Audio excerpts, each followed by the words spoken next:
the whole CA profession is a conservative law. It's not that people can't take hits on their portfolio. It's just that we don't have the mental capacity. We say don't look at a stock, but look at the business. Now we're saying don't look at the business, look at the person. For the price we pay, India provides the best healthcare. If the US wants to reduce reliance on China, it's naturally India benefits. It's not an intellectual game, but it's a behavioral game. High risk is just a statement. That only means I want more returns. If you're to buy a house, that's not an investment. Volatility is a feature of a market. It's not a bug.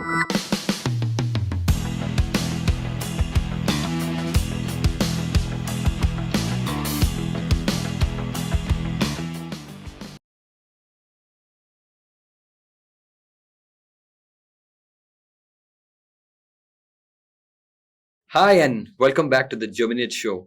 We're so glad that you've tuned in. And as always, we endeavor to bring people who are prominent voices in the fund management industry so that viewers like you could benefit from it. And today, it's an absolute pleasure and delight to introduce to you Mr. Ramesh Mantri.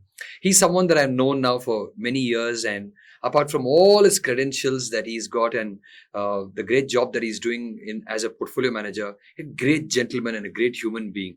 Sir, thank you so much for agreeing to come. And, we've tried this multiple times. I think today we're third time or fourth time lucky to finally go ahead with this shoot. Thank you for joining us. Thank you, Santosh. Pleasure. So, we're so glad that, we can ask you some questions today for the benefit of our audience. And I'm going to start with something very elementary. Yes. We all know now you're a proven portfolio manager, chief investment officer, and have a great track record. But how did this journey start? I know you started at a rating agency, and today you are heading the business of managing retail money through the mutual fund route. But how did this transition happen? Yeah, that's an interesting question. Nobody has ever asked me this, actually. So in Calcutta, I was studying, doing graduation. On a footpath, I picked up a book on Peter Lynch, One Up the Wall Street. I read it. I fell in love. I bought more books of Peter Lynch. Then, of course, if you read Peter Lynch, you follow with Buffett. And that's really the love started. And of course, then I was very clear. I was studying CA, finished my CA, but I realized that I didn't want to be an accountant or a tax guy. I just want to be an investor. And of course, one of the other realizations in Calcutta was that Calcutta was a great place to live. I didn't see a future for myself in Calcutta. So I wanted to study further, did my management degree. And unfortunately, what happens is I passed out the month in 2003, March, which was the multi-year bottom for Sensex. When you pass out at the bottom of a market, there are no jobs. Typically, jobs start 2-3 years into a bull market. So in campus, you take the job you get. Luckily, I was very lucky. I got a job in CRISIL. It's a phenomenal organization. Got used to research, debt research. In fact, I would say one of the luckiest breaks I got in my life, because in fixed income, you think of downside. And equities, you think of upside and downside. So actually, I got a very early attunement to risk taking, of avoiding the bad risks in the portfolio. And I would say for people, it's actually a blessing to start in fixed income life. And then 2005, bull market was on, and then I made the shift to equities. The takeaway from this very interesting journey of yours from being from a credit rating agency to being the CIO now, and over 20 years of that has passed now, what are some of the lessons that you've learned both personally as an individual? Because here is one lucky person who's been able to convert their passion to the profession. Rarely that happens. But that must have also given you some important lessons both as a professional that you become and as a person that you are. Oh, I've not thought about this so much. So first, I think realize is everybody has a personal relationship with money. It took me many years to realize this. Because of your life experiences, your family backgrounds, the paths that you took, the risks that you took, the successes that you made. Everybody has a different relationship with money. Money means different things to different people. True. Right? So that's something it took me time to. I'm a slow learner, right? So it took me a lot of time to understand that basic message. Number two, again, it took me a lot of time to learn this. Again, a slow learner is it's very hard to predict the world, right? We spend a lot of time in the world thinking about politics, geopolitics, energy prices, gold, currencies, government policies. The reality is that too much time is spent on macro and getting this complex world right.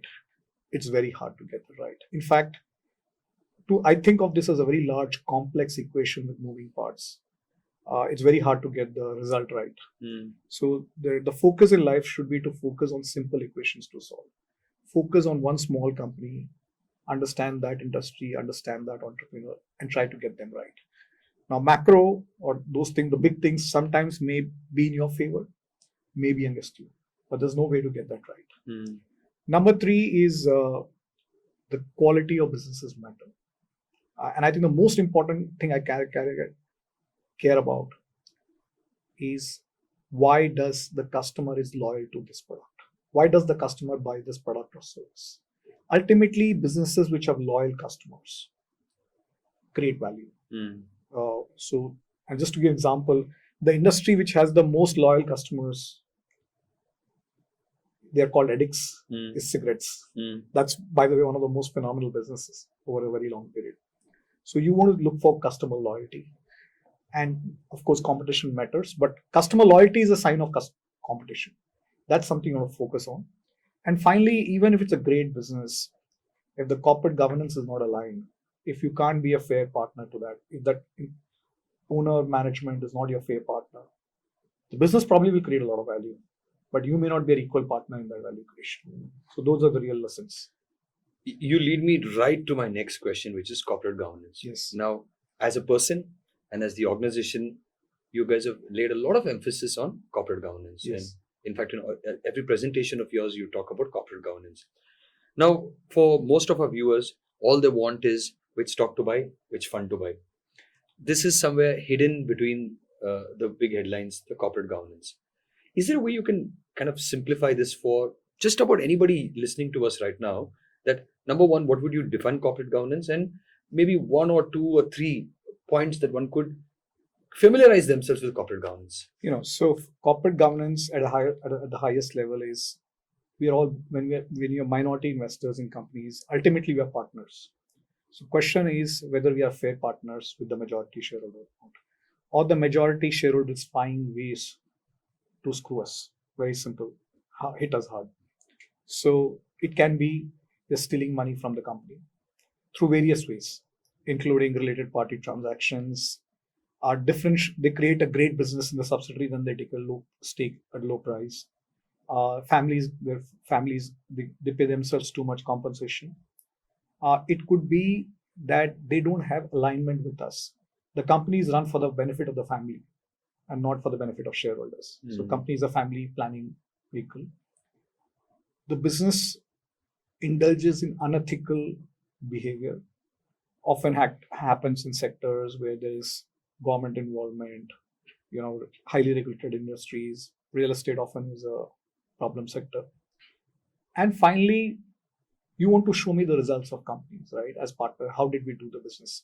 If you indulge in aggressive accounting, show me a story that's different from the reality. Aggressive accounting, you show profits when they don't exist. You misstate the numbers. So those are the broader issues. It's fundamentally at the core, are you a fair partner or not? That's what corporate governance is. So when you say you're taking care of corporate governance while investing, you're trying to tick all these boxes and ensuring that the security selection that you do is taking care of these things. So there we are. And when you do that, is it difficult to actually build an investable universe, or is it easy? No, clearly, when you work on this, see, there are number of layers of corporate governance. Some portion of that is available, through the history of companies. But then there's a lot of data that exists sometimes in MCA filings, in government records that you need to go through, legal cases, different shareholdings in different companies, related party transactions that are not disclosed. When it clearly looks, let's say, the same address, a person has 3 companies, registered address.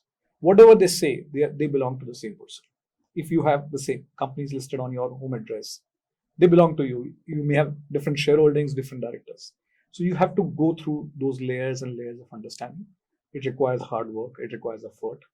You need to go through financial statements, ask critical questions. Like, suppose one of the simple things you need to is compare the numbers with peers.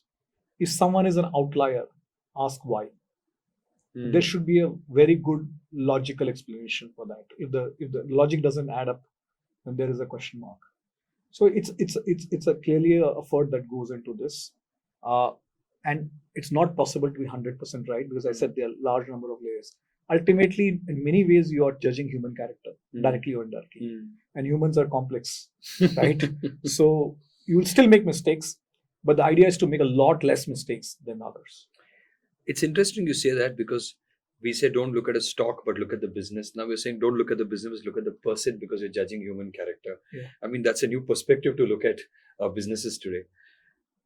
Following through on that, the top 100, maybe 200 companies qualify for the large and the ultra large companies, but about over 90% of the market is everything but for these top 100, 200 companies. Many feel that the top 100, 200 companies are largely good on corporate governance. Rest of the things, you wonder that maybe they're not be as robust as the top 100 odd companies. But that's where the big opportunity in India is, the mid and the small caps. Yes. Now, we know the last few months, as we've been witnessing the increased market volatility, that they've come off from their highs in September, October last year, 2024. How do you see that part now? Because there are enough people taking pot shots at this. Some saying that the small and mid cap story is over. There are some saying that you cannot build an India story without small and mid cap. Do you have your personal view on this? No, first of all, you're right on corporate governance. The first point, because the top 250 companies are typically around for 20, 30 years, there's a lot longer track record, there's a large, robust business. They've been open to a lot more scrutiny over the years. So generally, on an average, the corporate governance will be better in the top 250 versus the below one. The smaller companies, they're going to see a lot larger variability in corporate governance. And that's where the role of an active manager comes in. To give a very simple analogy, when you're investing in large caps, you're effectively playing Australia in Australia, New Zealand in New Zealand, England in England, test matches. It's going to be harder, because if you think of mid-cap investing, is trying to play these three teams in India, right? On test matches. Most of the time will do well, right? Except the recent New Zealand series. And then small cap investing is Indian test cricket team playing any of the rest of the team anywhere in the world. So logically, if you want to improve your track record, you should avoid playing less in Australia, England or New Zealand, right? So clearly, for active managers, skilled managers, don't play tough games, play easier games. So you can add a lot more value in active investing in small caps and mid caps. And you have to put in the effort, because the track records don't exist. Very less information exists. You have to do your work. And if you do good work, you will get rewarded. So the most important question, do we write them off or do we keep them on the top of our books? No, I don't think India's growth story plays out without small and mid, clearly. If you're going to grow at 6 to 7% a year long term, there is going to be a lot of growth. Number two, remember, just because a company is small today does not mean it's a weak company. A lot of industries in India today are small because our per capita income is small. Think of travel sector, hotels, travel. It's going to be a large sector eventually. But because today our per capita spending is low, those sectors are today low. But eventually you'll have much larger companies. You don't even have single large cap QSR company. Food happens to be one of the biggest sectors eventually. So a lot of these companies also will make the transition from small to mid to large. And that's where the big money is made. You spoke about travel, hospitality, food. There's an offbeat question. Yes. If there was one sector that you'd like to bet on, maybe even your personal money for the next 10 years, yes, you have an answer to that? Oh, that's not easy, first of all. So logically, the way I think about, the world is changing and dynamic, right? It's very hard to say how the world looks 10 years from now. And the world will go through cycles and India will go through cycles. Logically, I want something that's very robust. It's an essential product. We can't be without it, right? 10 years later, there are no good substitutes. On that factor, I would say pharma and healthcare. Because pharma, India is now, about 50% of the US generics come from India. If the US wants to reduce reliance on China, where they have a geopolitical conflict on, it's natural India benefits, Number two, healthcare. Again, I think for the price we pay, India provides the best healthcare. Right? We are lucky. Actually, we don't realize how lucky we are in this country. Try to go get healthcare in the US, you'll go bankrupt. In UK or Canada, you'll not get an appointment. You're lucky. Number two, it's not a discretionary sector. When people are sick, before food, they want medicine or healthcare. So, and secondly, we are going to get richer and live longer. Healthcare. Excellent. Of late, market corrections, or as some would like to call it, crashes, have become more a reality. We had a post-COVID world where largely you had a one-way street. Yes. You did have the second wave. You did have the Russia-Ukraine. You did have the Middle East crisis. All of them were small blips. Yeah. But for now, where we saw some slightly extended, maybe to 4-5 months, and a slightly more extended correction. Now, for most of our viewers, it's safe for us to assume that they've all come in the last 4-5 years. True. How would you answer to them that how they should manage with a correction or a crash? First of all, said like post-COVID, see, equity volatility is a feature of equities. If you were to get potentially double-digit post-tax returns in equities, you have to live with volatility. What happened in the last 4 years is actually volatility was very low. And actually, because of the COVID base and the fact that 18 and 19 were also difficult years for small cap, mid cap in India, a lot of money got made in small cap, mid cap, 25, 30% CAGRs. So people today had wrong expectations on both returns and volatility. Now returns are normalizing with the market correction because you're an extended period with low volatility. Now we have an extended phase of volatility. And volatility has emerged. I think let's understand volatility is a feature of a market. It's not a bug. It's appropriate context in Bangalore to talk about bugs and features in software parlance. So it's here to stay. I think the way to benefit from volatility.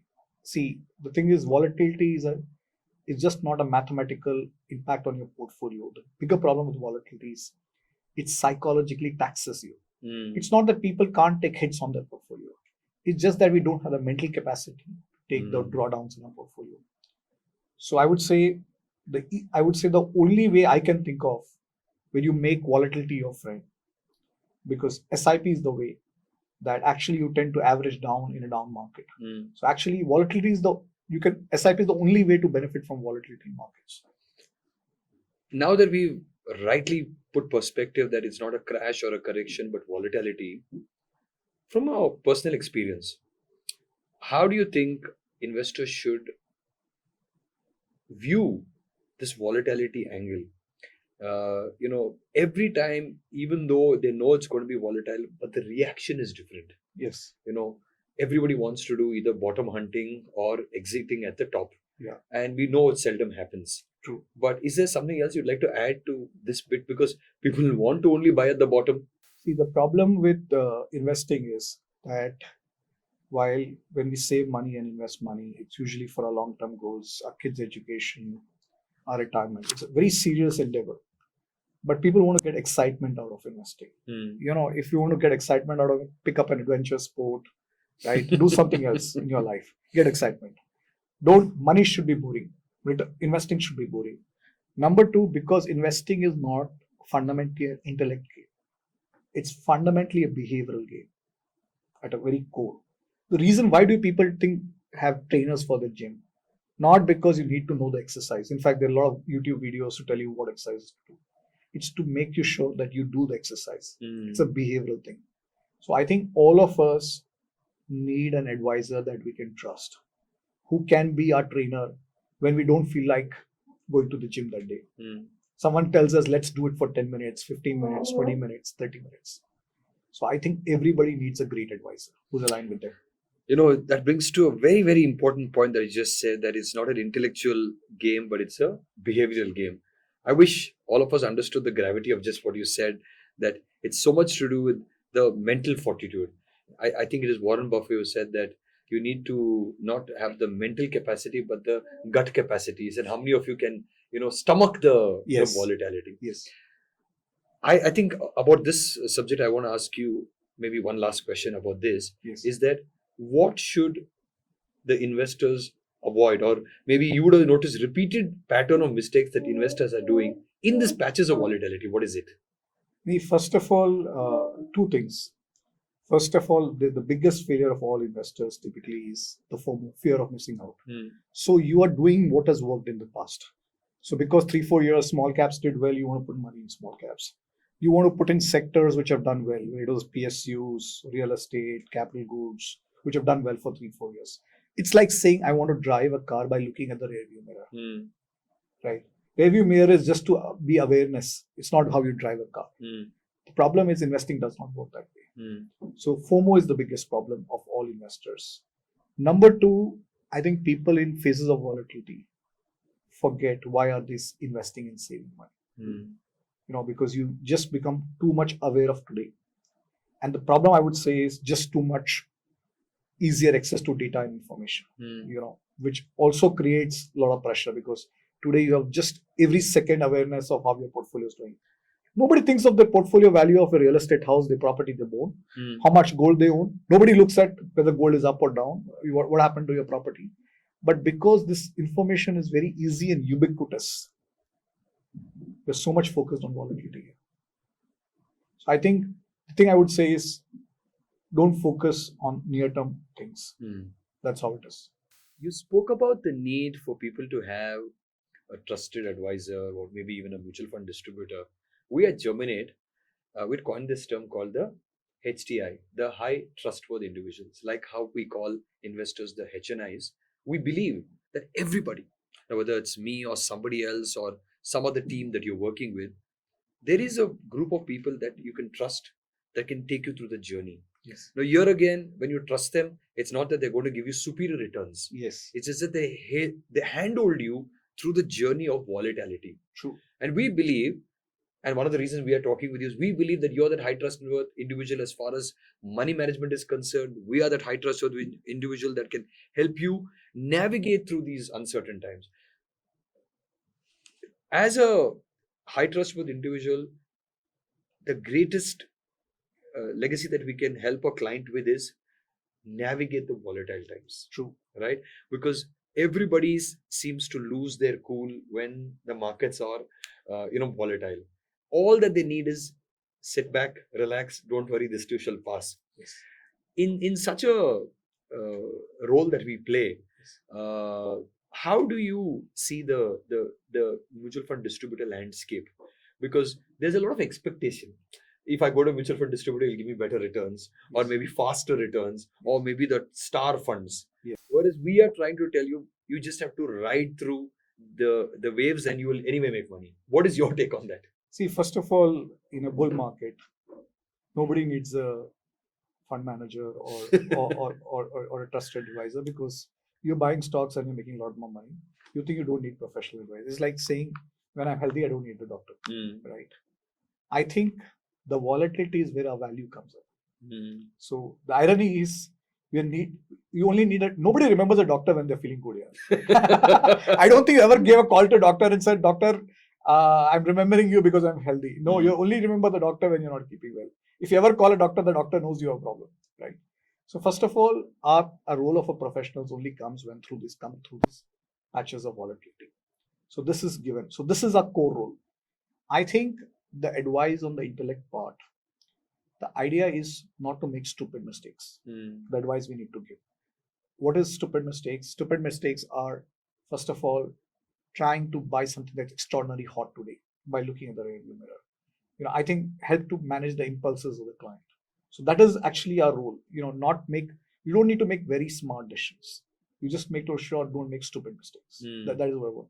Other thing I think strongly, Santosh, I feel about your role is what you're trying to do is, I think when I see the whole IFA industry, MFDs and all, I think there's a whole too much focus on equities as a product solution. While people call them as IFAs, they're fundamentally independent equity advisors. You're not offering total financial solutions. Total financial solutions start with, I would say, first term insurance, health insurance, first protection against bad outcomes, long-term planning, retirement planning. That is something, and people are not thinking too much. Of course, few people do a great job of asset allocation. We're just entirely focused on one product, which is equities. Mm. And often I see people sell a product. You should not be in the business of selling products. You are a solution provider. The product choice that you make is your professional decision. Doctor does not ask you kaun sa dawai dena hai. Does not ask you which medicine they will give, right? They decide this is your problem, this is the medicine you need. They don't consult you, right? And they don't tell you or explain you the medicine, right? So I think we have to, this industry, if has to grow and become partners, has to make that transition from independent equity advisors to truly independent financial advisors. Right. You yourself being a chartered accountant would agree with me that we believe that the CA industry is largely the backbone of a financial service, because even today, when you ask anybody to do with a financial decision that they have to make, can I check with my chartered accountant? Can I check with my auditor? Sometimes this happens even with investment advice. Yes. And while many chartered accountants very meaningfully help the investor make the right choices, there is also this whole requirement for the investment outlook, because most chartered accountants help the investors err on the side of caution. True. Right? It could be that some chartered accountants who are familiar will say yes, equity is a great asset class. True. Some who believe in fixed income will say fixed income is a great asset class. Yeah. So good advice coming from good people, but still the investor sometimes gets swayed by it. So you have a take for this? That's a great comment. First of all, see, and I happen to be a chartered accountant. The training we get on chartered accountant is in audit, accounts, tax, and laws. This is fundamentally what we study and what we. Part of it is about financial analysis, management accounting that we do. That's only a portion of the courses. So the reason I think chartered accountants has a lot of value, because everybody needs someone to advise them on accounts and taxation. So they become the area of expertise. They become a trusted advisor. Usually they're there for a long term, and then people tend to depend on them for investing advice. The reality is the world is becoming complex. Expertise is needed, gets evolved. Like, for example, I'm a chartered accountant, but I never file my tax returns because I don't have the ability to understand complex tax laws as they work. So even that I hand it over to another chartered accountant. So just because I studied CA does not mean I did tax, because I never practiced tax. So this investing is something that you need to build expertise and practice. A few chartered accountants do a good job, but a lot of them, just people go to them simply because they're trusted people, not because they have expertise. And often they're a conservative lot. See, the whole CA profession is a conservative lot of people. They're very protective people. Yes, protective. So often the advice is on that side. For the common investor who is now beneficial of so much of advice that is available in social media channels, they are today overwhelmed with information. And at some time, it's good because you at least have access to information. At the other time, this also leads to what we call paralysis of so much information that now they are worried between long-term, short-term, chasing a fund versus being investing in a fund through the market cycles. As much as we like to ignore it, it does create a bit of a confusion, saying that who do I follow or what is the right advice to follow. I mean, if you notice that this challenge is real, what is your take on this? See, first of all, we have moved in the world in the last 20 years from scarcity of information to abundance of information. And our DNA is designed around scarcity. And it's a challenge to deal with abundance. So there's too much abundance of information. Now that information comes at various quality levels, absolute junk to high quality. And the problem with financial advice is, unfortunately, the Indian education system, except telling you how to learn the math formula of simple interest or compound interest, they teach you nothing. And in fact, it's one of the life's most important skill. So you grow up, you become a subject matter expert, you study 20 years in your life, and you don't even know the basics of investing. A lot of people can't even tell the difference between a flat interest, simple interest, and a compound interest. I'm talking of very normal people. So that's the challenge, fundamental challenge. I believe the first thing is, it's a critical life skill. People need to at least give 2 hours a month to get themselves up to speed on very basics of finance. Find good courses that are available online, good content that's available, trusted content, and get up to speed on them. Now, the problem with this abundance of information on social media is just not to investing. It's just about everything in our lives now. But just think of the advice you get on eating nowadays. Like every goddamn thing is either causes cancer or Just imagine on health, this protein, that protein, you should eat this, you should not eat this. This is a problem, right? And the way to do is just rely on trusted sources of information. It's hard. It's very hard because it's very hard to get away from your WhatsApp group content. One of the things I do is I stay away from all WhatsApp groups. Not even on my family WhatsApp group if they send me all those forwards that you get, right? So I only stay with very high quality information. You had asked me a question on, for example, I like to read long form content, very deep content, like love to read books, right? So I focus on high quality information rather than trying to focus on just the cacophony of noises that come to you. Correct. This reminds me of the whole concept of how to eat well. There was a time where you thought eggs were bad. Then the time they thought eggs were good. Then the time they decided how many eggs you should have in a day. Then they decided what time of the day and whether you should have the yellow or the white.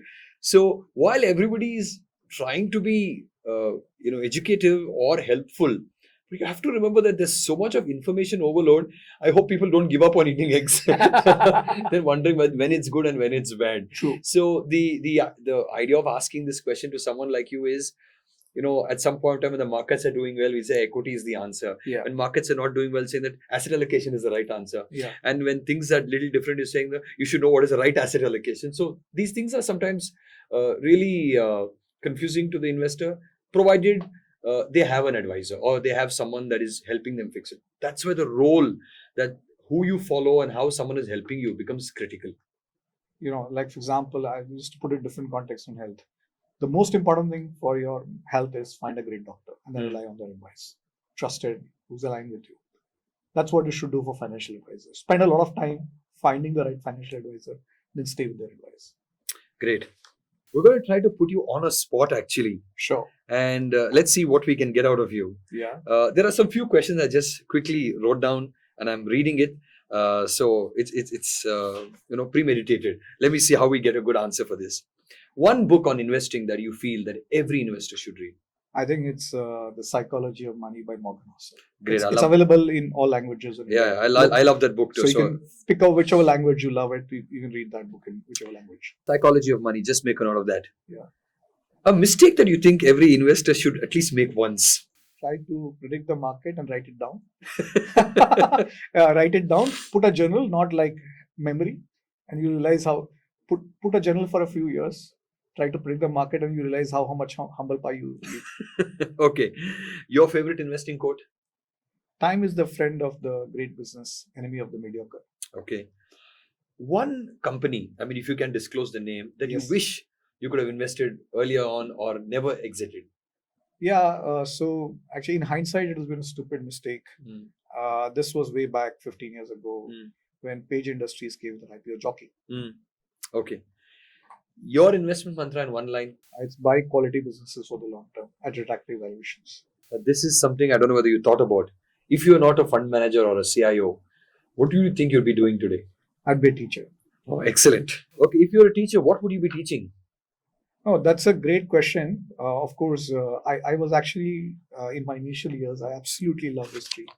But I've always been very curious. I really always like to learn the core ideas in every body of knowledge, whether it's biology, physics, chemistry, psychology, economics, And I think we try to teach each subject standalone, but we don't integrate them for people to knowledge together. So I would teach a subject which picks the core ideas of a lot of domains and teach it as one subject. So there you are, a teacher hidden in a fund manager and a CIO. What do you think is one of the most widely conformed to myth in investing? Yes, that fund managers should make market forecast and we get them right or anybody gets them right. It is like a toss of a coin. Half the time will be right, half the time wrong. But the problem is like asking Rohit Sharma, head aega ya tail? Will be right half the time, will be wrong half the time. So then let me stretch that question. Yes. Then what do you think is the most unconventional investment decision that you made? Oh, that's a great question. Unconventional investment decision. I have not thought much about it. I think it's a very different answer. I think I have, and this is not an investment decision. I think over the years, I've tried to learn a lot of different domains of knowledge, spend improving my skills in learning variety of subjects, topics, and all. And that actually has built skills. And other thing, of course, is okay, investment decision, let me put it differently, is a lot of people just do equities. In my career, I've done where opportunity came, whether it was debt, whether it was equities, whether it was professionally investing real estate, whether it was investing in distressed credit. Where the opportunity is, we should be going there. Not put yourself into very tight boxes that I'm just an equity investor. That leads us to actually ask you one of the questions that came through some of our viewers is that there is this theory of high risk, high return. Yes. So people ask, why should we not, try this strategy? What's your take on this high risk and high return? Santosh, I have spent 20 years in markets, have looked at a lot of people. When people say high risk return, people only mean one thing. They want high return. There's not a single investor in the world who wants high risk. High risk is just a statement that only means returns. I want more returns. So this is a misnomer that people want more risk. There's only one more return. Do you really think that from an investing perspective, there's a great bunch of difference between an HNI versus a retail investor? Because quite frankly, both want to make money. Yes. Both want their money to be at some level stable or some level earning well. Yes. But at some level, the person with a bigger check feels he's entitled to more.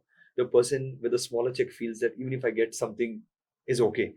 Do you think there's actually a difference between, apart from the checks they write, to the expectation or the entitlement that they have? No, see, first of all, if you're HNI, you get access to certain investments or can participate in certain investments which a normal retail investor can't. Like, for example, if you want to invest in AIFs, let's say you want to do a startup fund, you want to do a private equity fund. Those you have the access because of check sizes, which a small ticket size won't get.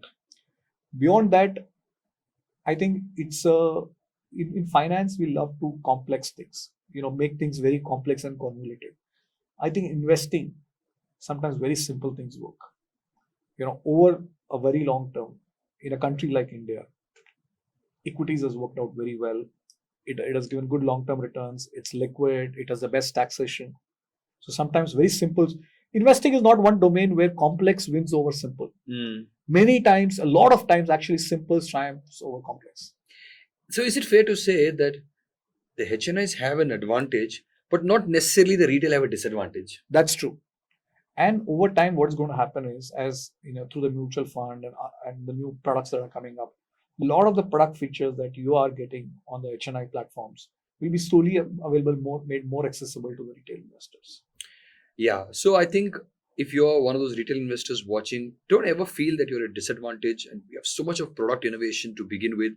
And you just heard it from Mr. Mantri that how the democratization of financialization of savings is also giving all of us a fair chance. But remember, all of us getting a fair chance doesn't mean that we all gamble with our money.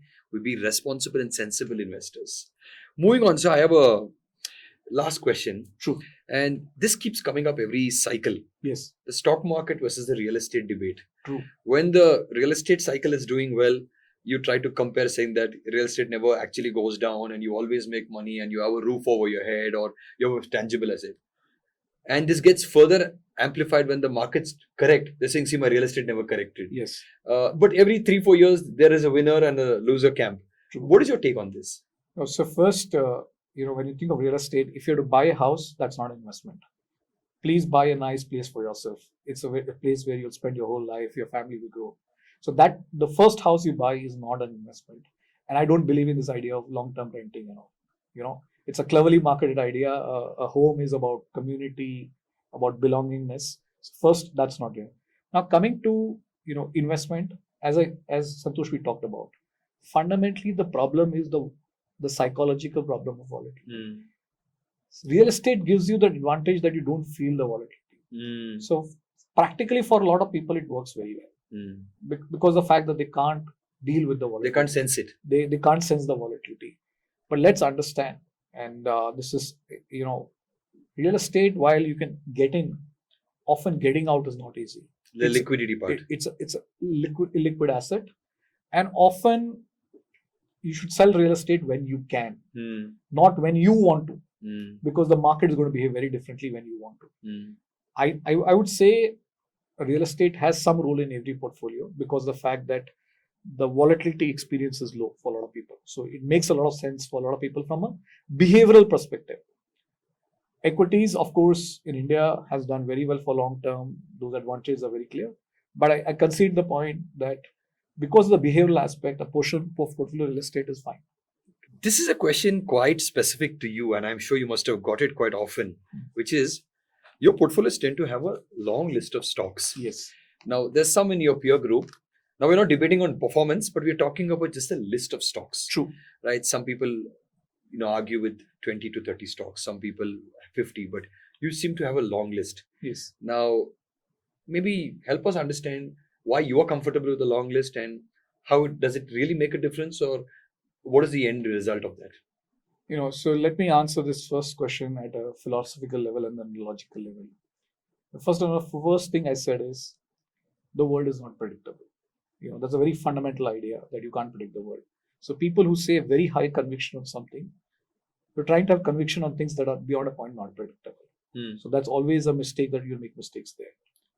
Number two, so often this debate, if you look at the greatest fund manager, and I talked about Peter Lynch, because of whom I came to markets, he ran a greatest fund manager, by the way, ever in mutual fund industry.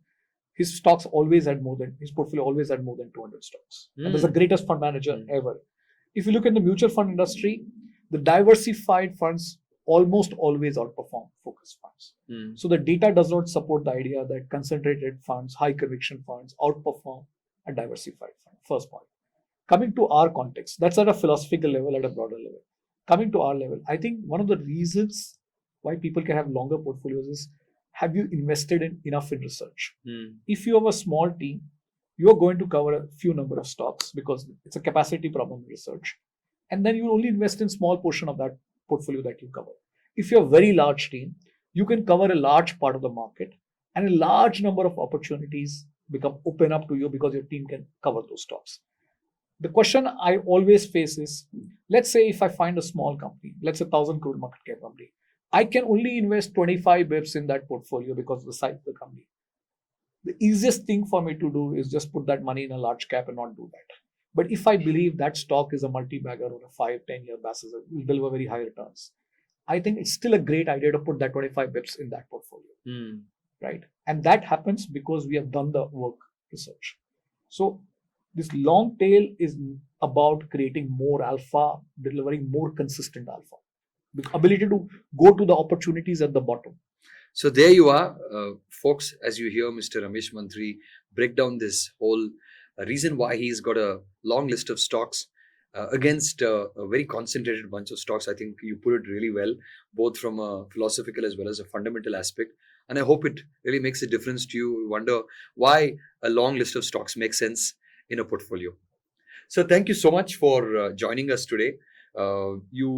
Almost every question that we asked, you gave us a wonderful perspective of how you think and how you react to news, and how you think and how you react to the stuff on ground. And I'm sure that people watching this would benefit from hearing this. And we're so glad that you took the time to come.